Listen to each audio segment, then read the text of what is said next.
এই যে শাহজালাল রহমতুল্লাহ আলাইহির মাজারের কাছে একটা পুকুর আছে, ওই পুকুরের মধ্যে বড় বড় কি আছে, কি মাছ, বড় বড় গজাল মাছ আছে। এই গজাল মাছগুলিকে মুড়ি খাওয়াইয়া কোনো সওয়াব নাই, এই গজাল মাছের গায়ে হাত বুলাইয়া চুমা খাওয়ায় কোনো লাভ নাই। আমি নিজে দেখছি যে গজাল মাছের গায়ে হাত বুলাইয়া চুমা খাইতেছে, নাউজুবিল্লাহ। আপনি মানুষ, সুবহানাল্লাহ কোন। আল্লাহ পাক বলছেন ওয়ালাকাদ কাররামনা বানি আদম, আল্লাহ পাক বলছেন আমি আদম সন্তানকে সম্মানিত করেছি। আল্লাহ দিয়েছে সম্মান, আর তুমি তোমার সম্মান গজাল মাছের কাছে গিয়ে বিসর্জন দিয়ে আসলাম। খিতা খরবায়।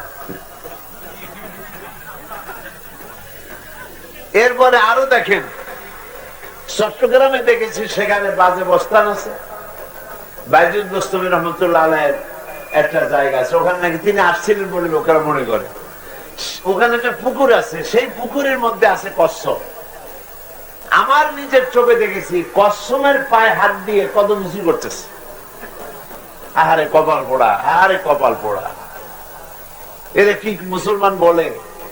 মুসলমানেরা দেখুন আরো কত খারাপ কাম করে। বাচ্চাদের মুখের থেকে যখন দাঁত পড়ে যায়, সিলেটে এগুলি হয় কিনা জানি না, আমাদের এলাকায় পিরোজপুর বরিশাল এরকম শুনেছি, ছোট্টবেলায় মুখের যখন দাঁত পড়ে গেল তখন দাদা দাদি নানা নানি তারা এসে বলে যে ভাই অথবা মা বাবাও বলে যে তোমার এই দাঁতটা নিয়ে ইন্দুরের গর্তের কাছে যাও। এখানে কি বলে নাকি এরকম? ওদিকে বলে। তো ইন্দুরের গর্তের কাছে গিয়ে বলতে বলে যে ইন্দুর ভাই, আমার এই চিকন দাঁতটা নিয়ে, আমার এই খারাপ দাঁতটা নিয়ে তোমার ভালো দাঁতটা আমারে দাও। এটা একটা কথা হইল। দাঁত দিল আল্লাহ আপনারে, আর আপনি চান ইন্দুরের কাছে দাঁত। আবার খুলনায় দেখেছি, সেখানে শুনেছি মা বোনদের যখন প্রসব যন্ত্রণা হয়, ডেলিভারিতে কষ্ট হতে থাকে, তখন মুরব্বী মহিলা যারা কাছে থাকে তারা বলে বৌমা তুমি বিড়ালের পাও ধরে মাপ চাও। আমি শুনে তো অবাক, কয় কি এই বেচারি 10টা মাস পেটে সন্তান ধারণ করে এমন কি পাপ করলো যে বিড়ালের পাও ধরে মাপ চাওয়া লাগবে? মানুষ যখন আল্লাহ থেকে যখন ঘাড় ফিরায় তখন আল্লাহ তাদেরকে কোথায় নিয়ে যান দেখেন। এক আল্লাহকে অস্বীকার করেছেন, এক আল্লাহরে মানেন নাই। আল্লাহ ইন্দুরের গর্ত, বিড়ালের পাও, গজাল মাছ, কচ্ছপের পাও পর্যন্ত পৌঁছায় দিয়েছেন। এই জন্য মুসলমানদের এই ধরনের মানত সানত করা, নিজেকে এই ধরনের ছোট করার কোন মানে নাই। আপনার মাথা থাকবে উঁচা, মাথা নত হবে কেবল কার সামনে বলেন? সবাই বলেন কার সামনে? আল্লাহ পাকের সামনে। মা বোনেরা লক্ষ্য করেন, পৃথিবীতে যত প্রাণী আছে সমস্ত প্রাণী যখন খায়, খাবারের সময় মাথা উঁচা থাকে না নিচু হয়? মুরগি, ছাগল, গরু, গাধা, শুয়ার, কুকুর যা আছে সব রিজেকের কাছে মাথা নিচু করে, ঠিক না? রিজেকের কাছে, খাদ্যের কাছে মাথা নিচু করে। কিন্তু মানুষকে আল্লাহ সম্মানিত করেছেন বলে মানুষের মাথা রিজেকের কাছে নিচু হয় না, হাত দিয়া উঁচু করে, উঁচু করা মাথায় সাথে লাগানো মুখের মধ্যে দেয়। তার মানে মানুষের সম্মান বেশি, সে রিজেকের সামনে মাথা নত করবে না, মাথা নত করবে রাজ্জাকের কাছে যিনি রিজেক দেন। সুবহানাল্লাহ বলবেন না? এই জন্য মা বোনেরা মানত করবেন আল্লাহর নামে, কখনো শিরক করবেন না, কখনোই শিরক করবেন না। আল্লাহ পাক বলেছেন ইন্নাশ শিরকা লাযুলমুন আযীম, শিরক হচ্ছে মস্ত বড় জুলম এবং অত্যাচার। খবরদার শিরকের কাছে তোমরা যাবে না। ঈমান মজবুত হতে হবে। খাওয়া পড়া যা কিছু দরকার, সুখ দুঃখ সবকিছুই আল্লাহ পাক দেন। হায়াত মওতের মালিক তিনি। খাইরিহি ওয়া শাররিহি মিনাল্লাহি তাআলা। ভালো হোক মন্দ হোক সবটা কে করতে পারে বলেন তো? আল্লাহ পাক করতে পারেন। এই জন্য ঈমান মজবুত হতে হবে আল্লাহর উপরে। আর ভালো ভালো কাজ করবেন, ভালো ভালো কাজ করবেন, আমলে সালেহ। আমি বলছিলাম জীবন সফল হবে, আল্লাহ পাক বলেছেন কয়টা কাজ করলে বলেন তো? 4টা। 1 নম্বরে হলো ইমানটাকে মজবুত করতে হবে। 2 নম্বরে ইমান মজবুতের মধ্যে আরো রয়েছে নামাজ। মা বোনদের প্রতি মাসে নামাজের কনসেশন আছে। এই দিনগুলি বাদে সঠিকভাবে নামাজ আদায় করতে হবে। নামাজ যদি বাদ দেন, শরীয়তের ওজর ছাড়া, জাহান্নাম ছাড়া কোনো রাস্তা নাই, নামাজ পড়তেই হবে।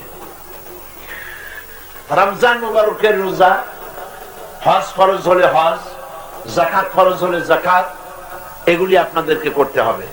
কোরআন শরীফ তেলাওয়াত করতে হবে এবং সেই অনুযায়ী বুঝি বুঝি তেলাওয়াত করবেন, আমল করবেন। এগুলি ইমানের মধ্যে শামিল। ইমানের মধ্যে মহিলাদের জন্য পর্দাও শামিল। এই পর্দা স্বামী মারা গেলে পরে যাদের সঙ্গে বিবাহ হওয়া জায়েজ আছে তারা সবাই পরপুরুষ। এদের সঙ্গে দেখা সাক্ষাৎ, অবাধ মেলামেশা থেকে নিজেকে মুক্ত রাখতে হবে। পর্দা সঠিকভাবে করতে হবে। আল্লাহ পাক বলেছেন প্রত্যেকটি বয়সপ্রাপ্ত নারী এমন একটা চাদর পরবে, যেই চাদরটা পরলে পরে তার মাথা, তার গলা, তার বুকটা ঢেকে যায়, এমন একটা চাদর পরা আল্লাহ পাক মহিলাদের জন্য, মা বোনদের জন্য ফরজ করে দিয়েছেন। মা বোনেরা, আপনাদের মেয়েরা যখন বড় হবে, একটু বড় হলেই, যখন 4, 5, 6 বছর বয়স হয়ে গেল, আর হাফ প্যান্ট পরাবেন না। তাদেরকে 5-6 বছর বয়স হয়ে গেলেই তাদেরকে পাজামা পরান, এরপরে সালোয়ার কামিজ পরান। তারপরে 6-7 বছর বয়স হলে একটা ওড়না গলায় জড়ায় দেন। তাকে শরম শিখান, আদব শিখান। এর দায়িত্ব আপনার। যখন বড় হবে তখন এগুলি সে ভালোভাবে চর্চা করবে। আর যদি ছোটবেলায় এগুলি না শিখান, কলেজ গোয়িং গার্ল, এখন সে কলেজে যায়, হাই স্কুলে যায়, বিশ্ববিদ্যালয়ে যায়, এই সময় যদি তাদের চাদর পড়তে বলেন, চাদর আর সে পড়বে না। সে আপনার হাত ছাড়া হয়ে যাবে, খারাপ হয়ে যাবে। এই জন্য বাচ্চা অবস্থা থেকেই তার মধ্যে শরম শিখানো, দিন শিখানো, ইমান শিখানো আপনার দায়িত্ব। এগুলি ইমানের অংশ। এরপরে ভালো ভালো কাজ আপনি করবেন। যেহেতু দুনিয়ার চিরকাল আমরা বেঁচে থাকবো না, ভালো কাজ করুন। সেই ভালো কাজগুলি কি? ভালো কাজ হলো আল্লাহ যাতে খুশি থাকেন সেই কাজগুলি করা। আল্লাহ যাতে খুশি থাকেন সেই কাজগুলি বেশি বেশি করা। মাদ্রাসা, মসজিদ, এতিমখানা, তারপরে টিউবওয়েল করে দেওয়া, রাস্তা তৈরি করা, কালভার্ট করা, ব্রিজ করা, যা পারা যায়, যেখান থেকে মহিলারা যা পারেন, যেটুকুন পারেন, এইসব ভালো ভালো কাজ এগুলি করবেন। নিজের সন্তানকে ভালো বানানো, এটাও ভালো কাজের মধ্যে শামিল। এটাই সাদকায়ে জারিয়া। আপনি আমি সবাই মারা যাব। মরার পরে একমাত্র 3টা জিনিস, মরার পরে সব আমলগুলি কাট হয়ে যাবে। 3টা আমল জারি থাকবে। তার মধ্যে একটি আমল হচ্ছে, যদি আপনি সন্তানদের নামাজি বানান, দিনদার বানান, ইমানদার বানান, পরেজগার বানান, নামাজি বানান, এই সন্তানেরা আপনার জন্য দোয়া করবে। সেটা আপনার জন্য একটা বিরাট কাজ। কবরে বসে আপনি তা পাবেন। এরপরে এগুলি হলে আমলে সালেহ, নেক কাজ করা। যেমন দেখুন আজকের এই মাহফিল, এই মাহফিলে হাজার হাজার লোক আসবে। রাতের বেলায় তো লাখো জনতার ঢল নামবে ইনশাআল্লাহ। বলেন ইনশাআল্লাহ। এই মানুষগুলি, একটা মানুষ যদি নামাজি হয়, এর মধ্যে থেকে একটা মেয়ে লোক যদি পর্দা ধরে, জেনা ব্যভিচার থেকে বাঁচার জন্য যদি বেঁচে যায়, যদি ভালো হয়, তাহলে এই মাহফিল যারা করেছিলেন, এই মাহফিল চালাবার ব্যাপারে যারা সাহায্য করেছিলেন, আল্লাহর কাছে তারা এজন্য সওয়াব পাবেন। আল্লাহ পাক কোরআন শরীফে বলেছেন, মান জাআ বিল হাসানাতি ফালাহু আশরু আমসালিহা। একটি নেক কাজ করলে পরে আল্লাহ একের পরিবর্তে তাকে 10 গুণ বাড়িয়ে তাকে নেক দান করবেন। এগুলি হলো আমলে সালেহ। এরপরে হচ্ছে হকের দাওয়াত দেওয়া। আপনি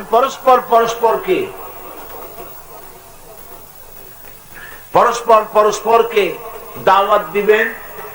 দিনের দাওয়াত, নামাজের দাওয়াত, পর্দার দাওয়াত, ইসলামের দাওয়াত, আল্লাহর দাওয়াত, কোরআনের দাওয়াত। এই দাওয়াতের কাজ আপনারা বেশি বেশি করবেন। এই শহরের ভিতরে নিশ্চয়ই মহিলাদের বৈঠক কোনো না কোনো জায়গায় হয়, ইউনিট বৈঠক হয়। এই ইউনিট বৈঠকগুলি কারা করে, কোথায় করে, সেসব সন্ধান নিয়ে আপনারা ওখানে যোগ দিবেন, দর্শে কোরআন শুনবেন, দর্শে হাদিস শুনবেন। মা বোনেরা, এই যে এতক্ষণ আমি কোরআন হাদিসের যেটুকুন বললাম, এগুলি শোনার পর নিশ্চয়ই আপনাদের মনের মধ্যে ধারণা হয়েছে শিরক আর করব না, নামাজি হব, বেপরদা থাকবো না ইত্যাদি। এই ভালো ভালো মনটা ভালো হওয়ার জন্য তৈরি হয়েছে। এই কথা 1 ঘন্টা শুনলে যদি এরকম হয়, তাহলে প্রতি সপ্তাহে প্রতি মাসে যদি শুনতে পারেন, তাহলে আপনার দিল আরো ভালো হবে, আরো ইসলামের দিকে আপনি অগ্রসর হতে পারবেন। 4র্থ নম্বরে যে কাজটি, সে কাজটি হলো সবর। এই সবর মানে ধৈর্য। আপনি যখন যেখানে যাবেন দ্বীনের দাওয়াত দিতে গিয়ে, এই দাওয়াতি কাজ করতে গেলে বাধা আসবে, মানুষেরা নানান রকমের কথা বলবে, সেই কথাগুলি সহ্য করবেন। মানুষেরা জ্বালা যন্ত্রণা দিবে, সহ্য করবেন, তাতে করে আল্লাহর কাছে সবরের সওয়াব পাবেন। এই 4টি কাজ যদি বেশি বেশি করতে পারেন, আমি আবার বলি, ইল্লাল্লাযীনা আমানু ওয়া আমিলুস সালিহাতি ওয়া তাওয়াসাউ বিল হাক্কি ওয়া তাওয়াসাউ বিস সাবর। আল্লাহর প্রতি ঈমান, রাসূলের প্রতি ঈমান, কিতাবের প্রতি ঈমান, আখিরাতের প্রতি ঈমান, এই ঈমানগুলি আনতে হবে। মনে রাখতে হবে, এই পৃথিবীর শেষ কথা নয়, আমরা সবাই মরবো, সকলকেই কিয়ামতে আল্লাহর দরবারে উঠতে হবে এবং আল্লাহর কাছে প্রত্যেকটি কাজ এবং কথা জবাব দিতে হবে। সবসময় আল্লাহর কাছে গুনাহ মাফ চাইবেন। নবী করিম সাল্লাল্লাহু আলাইহি সাল্লাম, তার কি কোনো গুনাহ আছে? এত আস্তে জবাব দিলেন আপনারা। নবী করিম সাল্লাল্লাহু আলাইহি সাল্লামের কোনো গুনাহ আছে? কোনো গুনাহ নাই। তারপরেও দৈনিক 70 বার তওবা করতেন। নবী বলেছেন 100 বার তওবা করতাম। এক হাদিসে আছে 70 বার তওবা করি প্রত্যেকদিন, অন্য হাদিসে এসে 100 বার তওবা করি। আপনারা, আমরা সবাই মিলে আল্লাহর কাছে তওবা করব, আল্লাহ গুনাহ থেকে আমাদেরকে বাঁচাও। আমরা বলি আমিন। এই গুনাহ থেকে মাফ চাওয়া, যে কোনো সময় আমরা মারা যেতে পারি, ঈমানের সাথে যেন আমাদের মওত হয়, এজন্য আল্লাহর কাছে সাহায্য কামনা করা। আমি আপনাদেরকে নিয়ে এখন আল্লাহর কাছে মোনাজাত করব। সূরা আসরের ছোট্ট সূরা, এই সূরাটার উপরে 5 দিন তাফসীর করছি আমি চট্টগ্রাম তাফসীর মাহফিলে। 5 দিন। তাহলে বোঝেন, 4টা কথার উপরে 5 দিন তাফসীর করেছি, কত বড় সূরা। ছোট, এটা মনে হবে একটা ঝিনুকের মধ্যে আল্লাহ পাক আটলান্টিক মহাসাগর ঢুকাই দিয়েছেন। সুবহানাল্লাহ বলেন। সূরা আসর কোরআন শরীফের ছোট্ট সূরা, কিন্তু এর ব্যাখ্যা অনেক অনেক অনেক বেশি। সেই জন্য কোরআন শরীফের তাফসীর আপনারা পড়বেন, বইপত্র পড়বেন। আমি আপনাদের নিয়ে এখন মোনাজাত করব, যেহেতু জুমার দিন আমি আর আপনাদেরকে আটকায় রেখে আর কথা শোনাইতে পারবো না। তবে আমি আশা করি আপনাদের নিয়ে আর অন্য কোন এক সময় শুধু মহিলাদের জন্য একটা লম্বা সময় নিয়ে যাতে ওয়াজ করতে পারি, তাফসীর শোনাইতে পারি, আল্লাহ যেন সে তৌফিক দেন। আমরা বলি আমিন। আমি আপনাদের নিয়ে দোয়া করব। মা বোনেরা, দোয়ার জন্য মা বোনেরা কোথাও যদি দাঁড়ায় থেকে থাকেন, বসে পড়েন, মোনাজাতে অংশ নেবেন। মোনাজাত করে যাওয়ার সময় সমস্ত মা বোন এই মাহফিলের জন্য, ওই টিনগুলো আছে, এই মাহফিলে অনেক টাকা খরচ হয়। সেই খরচ শুধু পুরুষরাই কুলাইতে পারে না। আপনারা যাওয়ার সময় প্যান্ডেলের মধ্যে টিন বাঁধা আছে খানগুলির সাথে। আপনারা যাওয়ার সময় খানগুলির মধ্যে কি করে, টিনগুলি, ড্রামগুলির মধ্যে আপনারা মেহেরবানি করে এই মাহফিলে, এত বড় বিরাট তাফসীরের মাহফিলে সহযোগিতা করে যাবেন। আর এই মোনাজাতের পর মঞ্চের পেছনে, অর্থাৎ আপনারা আমার দিকে ফিরে বসে আছেন, এটা হলো কিবলা, পশ্চিম দিকে ফিরে বসে আছেন। এই মঞ্চের পেছনে অনেকগুলি বইয়ের দোকান আছে। এখানে কোন পুরুষ যাবে না, কোন পুরুষ মোনাজাতের পর বইয়ের দোকানে যাবে না, সম্পূর্ণ নিষেধ। শুধুমাত্র মা বোনেরা, তারা, শাশুড়ি যদি পুত্রবধূকে নিজের মেয়ের মতো মনে করেন, তাহলে কিন্তু আর সমস্যা থাকে না। তিনি যদি নিজের পুত্রবধূকে মনে করেন যে এটা আমার মেয়ের মতো, আমি যদি এর সাথে ভালো ব্যবহার করি, তাহলে আমার মেয়েটা যখন পরের ঘরে যাবে, তখন তার শাশুড়ির কাছ থেকে সে ভালো ব্যবহার পাবে। এই চিন্তাটা করলেই সারে। নিজের মেয়ের 1000 অপরাধ মাফ করা যায়, কিন্তু পুত্রবধূর কোন অপরাধী ক্ষমা করা যাবে না, এই চিন্তা ঠিক নয়। আবার পুত্রবধূ যদি শাশুড়ির সঙ্গে শাশুড়িকে শাশুড়ি মনে না করে যদি নিজের মা মনে করেন, তাহলে আর সমস্যা থাকে না। তিনি আপনার স্বামীর মা, এই চিন্তা করে শাশুড়িকে যদি শ্রদ্ধা করেন, সম্মান করেন, তাহলে আপনি যখন শাশুড়ি হবেন তখন আপনার পুত্রবধূ আপনার সাথে ভালো ব্যবহার করবে।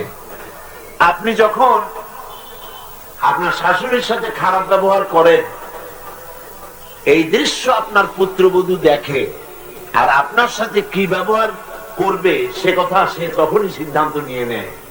এই জন্য এক সময় এমন হবে যখন আপনি বিধবা হবেন, আপনার স্বামী থাকবে না, হতেই পারে এমন যে স্বামী আগে মারা গেল, তখন আপনি পুত্রবধূর কবজার মধ্যে চলে যাবেন, তখন কিন্তু মুসিবত হয়ে যাবে, পায়ের দড়ি তখন গলায় লাগবে। এই জন্য পুত্রবধূদেরও সতর্ক হওয়া উচিত, শাশুড়িদেরকেও সতর্ক থাকা উচিত। উভয় উভয়কে স্নেহের নজরে, শ্রদ্ধার নজরে দেখলে সমস্যা থাকবে না। আর একজন প্রশ্ন করেছেন, আপনি দীর্ঘদিন যাবৎ সরকার বিরোধী জোরালো বক্তব্য রাখতেন, এখন আপনার ভূমিকা কি আগের মতো হবে? দয়া করে বলবেন কি? খুব ভালো ভালো প্রশ্ন করছেন বোনেরা। আমি আলহামদুলিল্লাহ অন্যায়ের বিরুদ্ধে কথা বলি।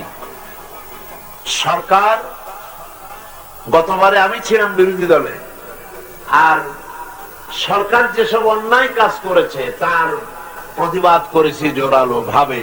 এবার আমি সরকারের পার্ট, সরকারের অংশ, কিন্তু তাই বলে আমি সরকারের গোলাম নই, আল্লাহ পাকের গোলাম। আমি যেমন বাইরে কথা বলি জোরালো ভাবে, সরকার যদি কোনো অন্যায় পদক্ষেপ গ্রহণ করে অবশ্যই বাইরেও গর্জন করে কথা বলবো, পার্লামেন্টের ভেতরেও আক্রমণ করব ইনশাআল্লাহ। আপনারা দোয়া করবেন যেন আমি ইসলামের পক্ষে, কোরআন এবং হাদিসের পক্ষে হক কথাটা বলতে পারি।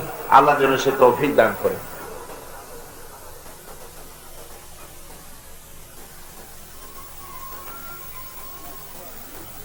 أعوذ بالله من الشيطان الرجيم بسم الله الرحمن الرحيم إن الله وملائكته يصلون على النبي يا أيها الذين آمنوا صلوا عليه وسلموا تسليما درود شریف پڑھنا اللهم صل على سيدنا ونبينا شفيعنا مولانا محمد صلى الله عليه وعلى آله وأصحابه وسلم। সম্মানিত মা এবং বোনেরা, আপনাদের সব প্রশ্নের জবাব দিতে পারলে খুবই ভালো হতো। অনেক প্রশ্ন আপনারা করেছেন, এরকম আমি চেষ্টা করব একটা দিন এরকম দিতে যাতে বেশি সময় নিয়ে মা বোনদের ব্যাপারে কথা বলা যায়, এরকম শুক্রবার ছাড়া অন্য কোন সময় আল্লাহ যদি তৌফিক দেন।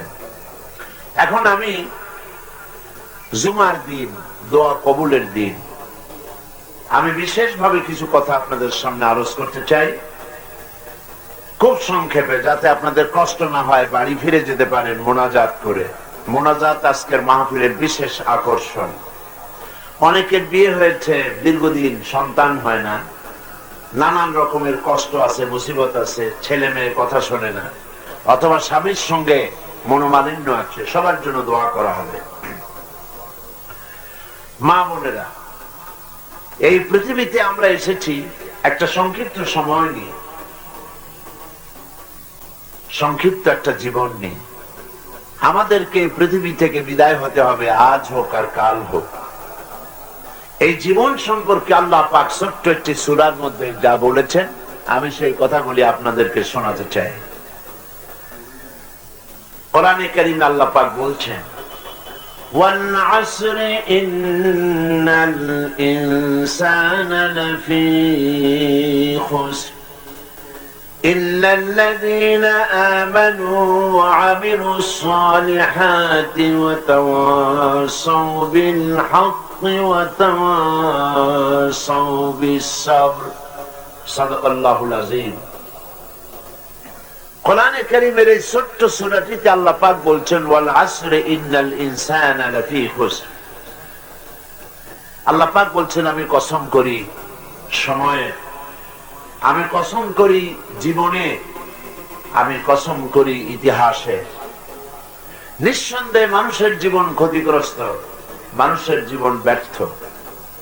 মা বোনেরা, আল্লাহ পাক বলছেন আমি সময়ের কসম করি, জীবনের কসম করি। সময় একটা মানুষের জীবনের শ্রেষ্ঠ সম্পদ হলো, মূল্যবান সম্পদের নাম হলো সময়। এই সময় চলে যায় স্রোতের মতো করে, স্রোতের মতো করে সময়টা চলে যায়। আপনারা যখন এই মাহফিলে এসেছিলেন সেই সময়টা এখন আর নাই, গতকালটা এখন আর নাই।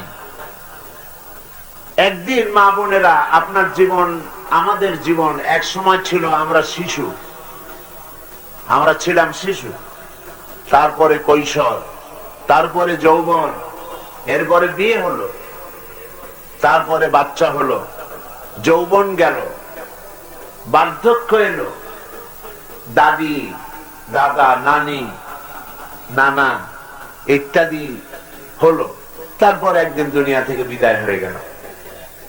এই যে সময়টুকুন, সামান্য সময়, এই সময়টুকুন আল্লাহ পাক বলছেন মানুষের জীবন ব্যর্থ, মানুষের জীবন ক্ষতিগ্রস্ত। আল্লাহ বলছেন ব্যর্থ। এখন আপনার বাড়ি লন্ডনে থাকুক আর বাংলাদেশে থাকুক, আপনার গাড়ি 5টা থাকুক আর 1টা থাকুক, আপনার দোকানপাট, স্বামী ছেলে মেয়ে যতই থাকুক আর যাই হোক না কেন, আপনি নিজের জীবনকে যতই সফল মনে করেন, আল্লাহ পাক বলছেন মানুষের জীবন ব্যর্থ। 4টি কাজ করলে জীবন হবে সফল। সেই 4টি কাজ কি? ইল্লাল্লাযীনা আমানু ওয়া আমিলুস সালিহাতি ওয়া তাওয়াসাউ বিল হাক্কি ওয়া তাওয়াসাউ বিস সাবর। 4টি কাজ করলে জীবন হবে সফল। এর একটি হলো ঈমান, একটি হলো নেক কাজ, একটি হলো হকের দাওয়াত দেওয়া, আর একটি হলো সবর ইখতিয়ার করা। এই 4টি। কে বলেছেন এই কথা? পুরুষেরা বলুন, কে বলেছেন এই কথা? আল্লাহ পাক বলছেন 4টি কাজ করো, জীবন সফল হবে। সেই 4টি কাজের প্রথম কাজটি হলো ইল্লাল্লাযীনা আমানু, যারা ঈমান এনেছে। সেই ঈমানটা কি? ঈমান হচ্ছে আল্লাহ পাকের উপরে সুদৃঢ় ঈমান, আস্থা। তিনি এক এবং একক, তিনি লা শারীক। ভাইয়েরা জোরে পড়েন, মা বোনেরা আস্তে পড়েন। লা ইলাহা ইল্লাল্লাহু মুহাম্মাদুর রাসূলুল্লাহ। আল্লাহ ছাড়া কোন ইলাহ নাই, কোন উপাস্য নাই, মাবুদ নাই। মুহাম্মদ সাল্লাল্লাহু আলাইহি ওয়াসাল্লাম আল্লাহর প্রেরিত রাসূল। এর পরপরই আমাদের বলতে হয় আশহাদু আল্লা ইলাহা ইল্লাল্লাহু ওয়াহদাহু লা শারীকা লাহু ওয়া আশহাদু আন্না মুহাম্মাদান আবদুহু ওয়া রাসূলুহু।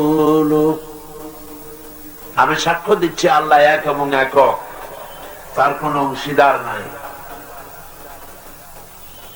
আমি আরো সাক্ষ্য দিচ্ছি মুহাম্মদ সাল্লাল্লাহু আলাইহি ওয়াসাল্লাম তিনি আল্লাহর বান্দা এবং তার রাসূল। এই হচ্ছে ঈমানের ফাউন্ডেশন, এই হচ্ছে ঈমানের মূল কথা। আল্লাহর উপর ঈমান আনতে হবে এমন ভাবে যে তিনি সর্বদয় ক্ষমতার মালিক, তিনি খেতে দেওয়ার মালিক, তিনি পড়তে দেওয়ার মালিক, তিনি হায়াতের মালিক, তিনি মওতের মালিক। মানুষেরা বোঝে না, না বোঝার কারণেই একদিকে কলেমাও পড়ে, আল্লাহর উপর ঈমান এনেছিও বলে, তারপরে আবার মাজারে গিয়ে মানতও করে কিনা? সিলেটে অবশ্যই এই ধরনের মানত সনদ করে না, করে। মা বোনেরা, মানত হবে খুব ভালো করে আপনারা শুনুন, যাতে করে সময়টা আপনাদের কাজে লাগে। খুব লক্ষ্য করে আপনারা শুনুন, আল্লাহ ছাড়া কারো নামে মানত করা জায়েজ নাই, হারাম, কবিরা গুনাহ।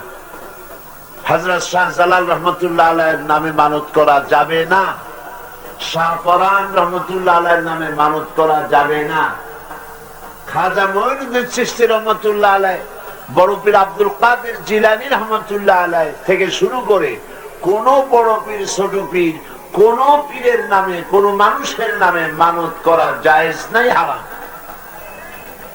মা বোনেরা এই কথাটা মনে রাখবেন। মা বোনেরা বোঝেন না, না বুঝে অনেক সময় সওয়াবের নিয়তেই এই পাপটা করে বসেন। অনেকগুলি পাপ না জেনে করে বসেন। অনেক সময় স্বামীর উপরে, সন্তানের উপরে বিরক্ত হয়ে মা বোনেরা এমন কথাও বলেন, এই আজরাইল অমুক বাড়ির মানুষ মারে, অমুক বাড়ির জান কবজ করে, আমার চোখে দেখে না, আমি মরি না কেন? এইভাবে মৃত্যু কামনা করা জায়েজ নাই, এটাও কবিরা গুনাহ। মৃত্যু কামনা করা যাবে না। স্বামীকে, সন্তানকে বদদোয়া করা যাবে না। অনেক সময় রাগ করে বদদোয়া করে, মর, তোর কলেরা হয় না কেন, এইসব কথা বলে রাগারাগি করে, গালাগালি করে, এগুলি করা যাবে না। আর আপনারা মানত করবেন তো আল্লাহ পাকের নামে মানত করবেন। প্রশ্ন করেছেন মাওলানা সাহেব, পুরুষের বুকে লোম থাকলে এবং কপালে নামাজের দাগ থাকলে সে নাকি মুমিন হয়, এবং কানে লোম থাকলে সে নাকি কমিন হয়, এটা কি সত্য? আমি কিন্তু, আমার বোনেরা, আমি জীবনেও এরকম কথা শুনি নাই কোথাও। এটি একটি অসত্যি কথা, এ কথার কোনো গুরুত্ব নাই। ঘরের ভিতর মহিলারা স্প্রে, সেন্ট ব্যবহার করতে পারবে কিনা, এগুলো দিলে মহিলাদের নামাজ হয় কিনা, এর সমাধান বা ব্যাখ্যা দিয়ে উপকৃত হব। এটাও একটা সুন্দর প্রশ্ন। স্প্রে, সেন্ট অথবা আতর, যেটাই হোক, পুরুষের জন্য হলো মূল কথাটি আপনারা লক্ষ্য করুন। পুরুষের জন্য হচ্ছে সুঘ্রাণ, ঘ্রাণ, সুগন্ধি, এটা পুরুষের জন্য। আর মেয়েদের জন্য রং, নানান ধরনের রং, মেহেদির রং অথবা আরো কত রকমের রং আছে, মহিলারা লাগান। পুরুষের জন্য রং জায়েজ নাই, মহিলাদের জন্য রং জায়েজ করা হয়েছে। আর সুগন্ধি পুরুষের জন্য, মহিলাদের জন্য নয়। মহিলারা ঘরে ব্যবহার করতে পারবেন। কোন মহিলা যদি সেন্ট অথবা আতর লাগিয়ে বাইরে বেরোন, নবী করিম সাল্লাল্লাহু আলাইহি সাল্লাম তার উপরে লানত করেছেন, অভিসম্পাত করেছেন, অভিশাপ দিয়েছেন। এই জন্য মা বোনেরা, আতর যদি লাগান, সেন্ট যদি লাগান, তো ঘরের মধ্যেই লাগাবেন। এবং যেই সমস্ত সেন্টের মধ্যে, স্প্রে সেন্টের মধ্যে যেগুলির মধ্যে অ্যালকোহল বেশি, এগুলি লাগাবেন না। অ্যালকোহল ফ্রি সেন্ট পাওয়া যায়, সেগুলি লাগাতে পারেন, তবে এগুলি লাগায়ে আপনারা বাইরে বেরোবেন না।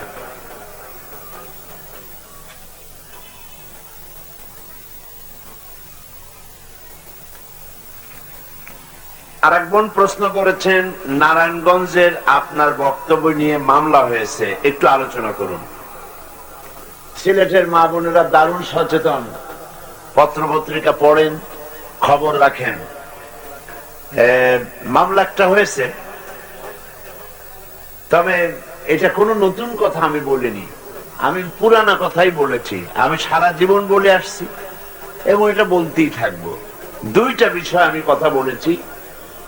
সেখানে ধরুন অন্তত 1.5 থেকে 2 লক্ষ লোক ছিল নারায়ণগঞ্জে মাহফিলে। সেখানে মুক্তিযোদ্ধা কমান্ডার ছিলেন, কয়েকজন মুক্তিযোদ্ধা এমপি ছিলেন, সরকারের 2 জন মন্ত্রীও ছিলেন। আমি সেখানে, এবং আলেম ওলামা বহুত ছিলেন, আমি সেখানে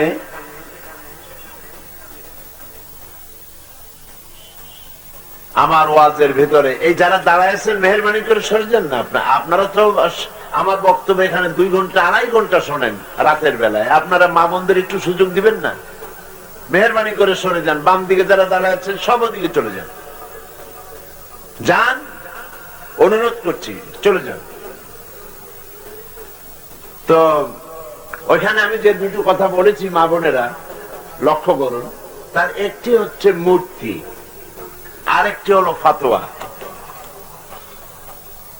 মূর্তির ব্যাপারে আমি নতুন কোনো কথা বলি নেই, পুরানা কথাই বলেছি। আমি বলেছি অমুসলিমদের পূজায় লাগে এরকম যত মূর্তি আছে, এসব মূর্তি ছাড়া হিন্দু, বৌদ্ধ, খ্রিস্টান তাদের পূজার জন্য যত মূর্তি লাগে, এই সমস্ত মূর্তি ছাড়া পথে ঘাটে গভর্নমেন্ট সরকারি খরচে যেখানে সেখানে যেসব মূর্তি তৈরি করেছে, এসব মূর্তি রাখা হবে না। কেন রাখা হবে না? তার কারণ হচ্ছে এদেশের বৃহত্তর জনগোষ্ঠী হলো মুসলমান, সরকার চলে আমাদের পয়সা দিয়া, একথা ঠিক কিনা? তো আমাদের ট্যাক্স নিয়ে, আমরা মুসলমান, আমাদের কাছ থেকে ট্যাক্স নিয়ে, আমাদের কাছ থেকে খাজনা নিয়ে, কর নিয়ে, রেভিনিউ নিয়ে পথে ঘাটে যেখানে সেখানে মূর্তি বানানো হবে, এটাকে বরদাস্ত করা হবে না, এটা জায়েজ নাই। ওরা বলেছে বর্তমান 4 দলীয় সরকারের মধ্যে এই যে মূর্তি ভাঙ্গার কথা বলে, সেই জন্য এরা হলো তালেবান। তো মূর্তি ভাঙার কথা বললে যদি তালেবান বলা হয়, তাহলে পৃথিবীর প্রথম তালেবান হবেন হযরত ইব্রাহিম আলাইহিস সালাম, ঠিক কিনা? মুহাম্মদ রাসূলুল্লাহ সাল্লাল্লাহু আলাইহি ওয়াসাল্লাম তিনি কি মূর্তি ভাঙেন নাই?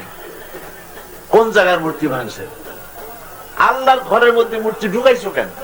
তুমি তোমার নবী করিম সাল্লাল্লাহু আলাইহি ওয়াসাল্লাম কোন হিন্দুদের, কোন কাফেরদের তৈরি করা মূর্তি ভাঙছেন, তাদের পূজার জন্য দরকারিগুলি ভাঙছেন, এর কোন দৃষ্টান্ত নাই।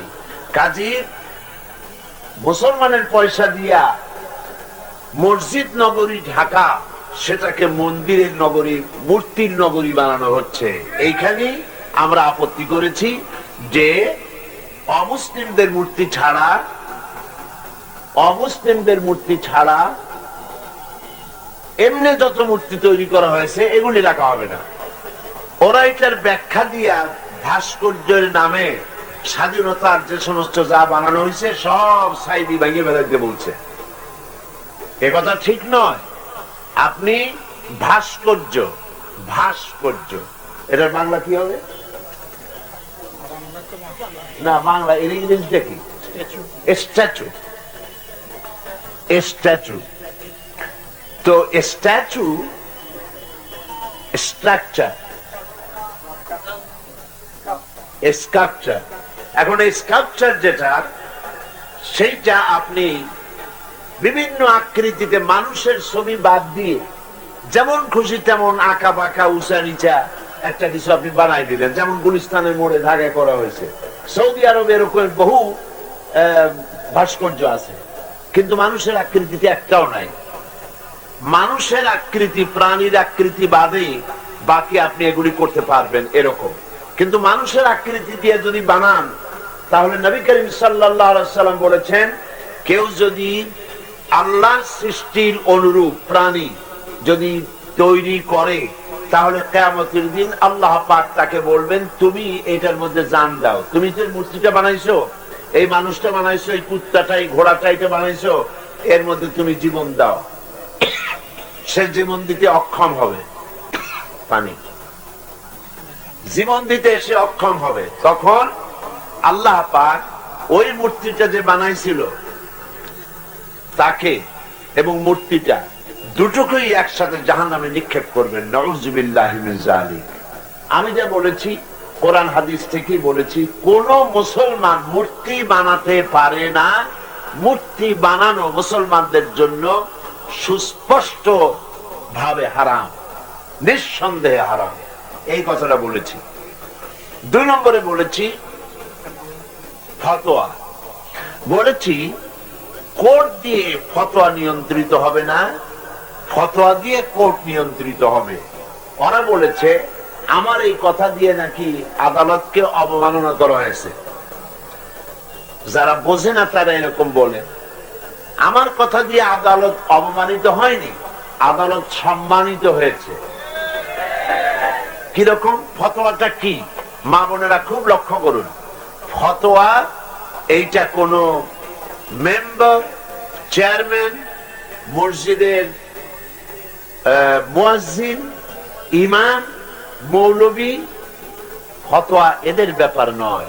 ফতোয়া বিষয়টা আল্লাহ। বলুন তো ফতোয়া বিষয়টা কার? আল্লাহ পাকের। সূরা নিসার 136 নম্বর আয়াতে আল্লাহ পাক বলেছেন, ওয়াস্তাফতুনাকা, হে রাসূল আপনার কাছে ফতোয়া চাওয়া হয়। কুলিল্লাহু ইফতিকুম, বলুন আল্লাহ ফতোয়া দিচ্ছেন। তাহলে ফতোয়া বিষয়টা কার? সবাই বলেন তো। আল্লাহ। এখন ফতোয়া জিনিসটা কি সেটা আপনারা বুঝুন। ফতোয়া জিনিসটা হলো, যেমন ধরুন একজনের একটা মেয়ে আছে আর একটা ছেলে আছে। ছেলেটা যুবক সুদর্শন, মেয়েটাও যুবতী এবং সুন্দরী। পিতা তো এই কথা ভাবতেই পারে যে আমার এই মেয়েটা পরের বাড়ি বিয়ে দেব, আর একটা ছেলের সাথে শাশুড়ি যন্ত্রণা দেবে এবং স্বামীকেও মারধর করতে পারে, কষ্টও হবে, টাকাও খরচ হবে। এত যন্ত্রণা না করিয়া আমার মেয়েকে আমার ছেলের কাছে বিয়ে দিয়ে দিই। এই চিন্তাটা করে না কেন? আপন ভাই বোন বিয়ে হয় না কেন? এই ফতোয়াটা কার? বলেন সবাই, এই ফতোয়া কার?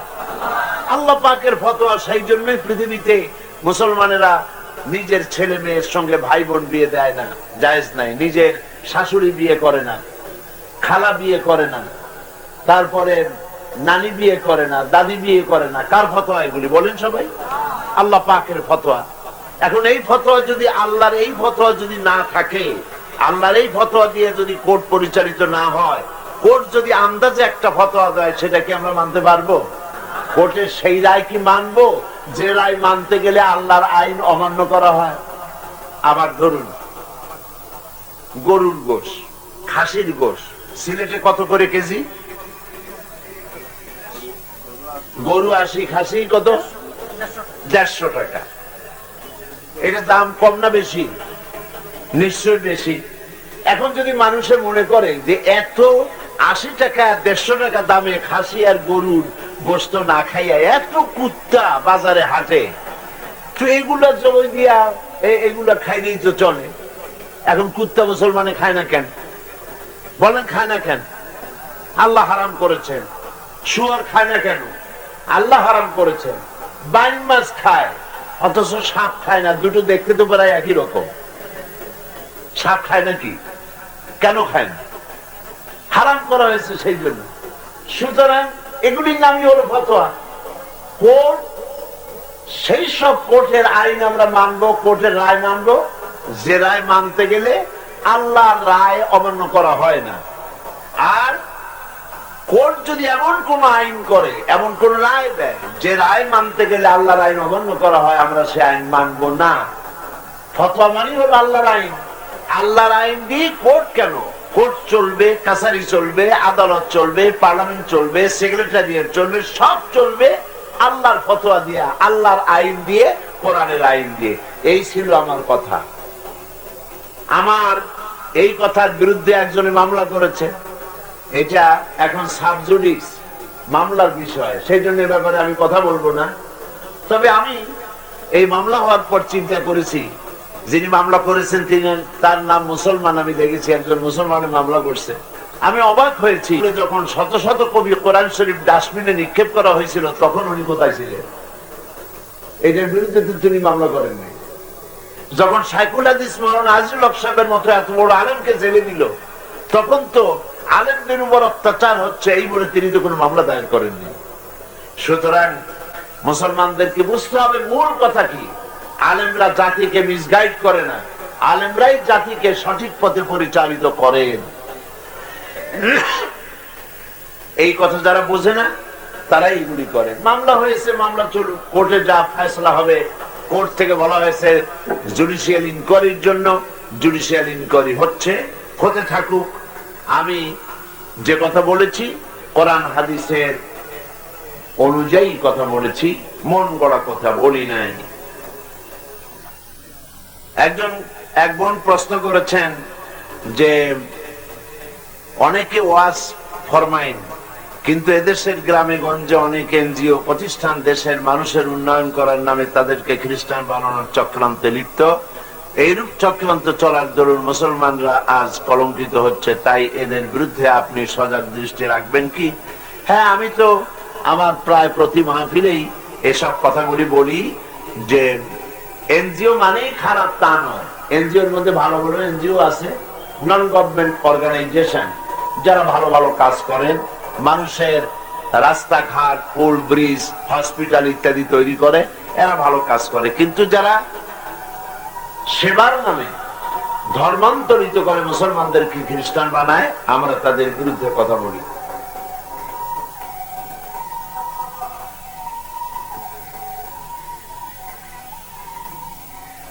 ননদ, ভাবি, শাশুড়ি, প্রতি পরিবারে যে পরস্পর হিংসা করে, ইসলামের দৃষ্টিকোণ থেকে ব্যাখ্যা করবেন কি? ননদ, ভাবি, শাশুড়ি এই কি করে? তারা ঝগড়া করে, হিংসা। হিংসা তো করাই উচিত না, হিংসা করবেন না, হিংসা করা থেকে বিরত থাকুন। আর শাশুড়ি পুত্রবধূর ব্যাপারে তো আমি এই মাহফিলে, মহিলা মাহফিলে অনেক কথা বলেছি, আজকেও বলি। শাশুড়ি আর পুত্রবধূদের এই ঝগড়া, এটা দীর্ঘদিনের। সিলেটে এটা আছে বলে মনে হয় না। শাশুড়ি পুত্রবধূর ঝগড়া সিলেটে নাই, আছে। এটা শুধু সিলেট নয়, বাংলাদেশের প্রায় সর্বত্রই, শুধু বাংলাদেশে না, পৃথিবীর প্রায় সর্বত্রই শাশুড়ি পুত্রবধূদের মধ্যে অসন্তুষ্টি থাকে। এই অসন্তুষ্টি দূর করার জন্য একটা পথ আছে, সেই পরামর্শ আমি সব জায়গায় দিয়ে থাকি।